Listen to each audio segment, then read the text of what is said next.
অনিয়ন্ত্রিত গাড়ি চলাচল বন্ধের দাবিতে খুলনা বরিশাল রুটে বাস চলাচল বন্ধ রেখে প্রতিবাদ করেছে আন্তজেলা বাস মিনিবাস মালিক সমিতি।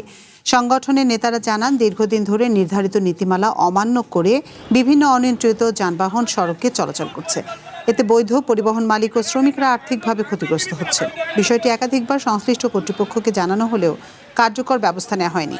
তাই বাধ্য হয়ে 7 সমিতিভুক্ত পরিবহন মালিক শ্রমিকরা সকাল 8:30 থেকে 10টা পর্যন্ত কর্মবিরতি পালন করে।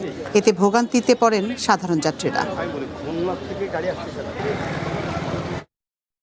এই সমস্ত গাড়িগুলো মনে করেন আমাদের লোকাল যাত্রীগুলো কাঁচায় নিয়ে যায়, নিয়ে কারণে আমাদের খুব সমস্যা হয়ে যায়। আমরা লোকাল গাড়ি চালাই, আমরা সন্ধ্যের পরে বেতন পাই না। অবৈধ গাড়ি, এদের কারণে আমাদের মোটর গাড়ির কোনো ব্যবসা নাই। আমরা মোটর গাড়ির শ্রমিকরা খুব দিনমজুরি করে আমাদের খুব জীবনযাপন খুব সমস্যার মধ্যে যাচ্ছে। সৈয়দ পরিবহন যাতে না চলে, কোনো ব্যানার যাতে না চলে, আর চলতে হলে তারা বৈধ পন্থায় সমিতির ভিতরে আইসে সমিতির যে নিয়ম কারণ আছে সেটা মেনে যদি তারা চলতে চায় তাদেরকে আমরা ওয়েলকাম জানাই।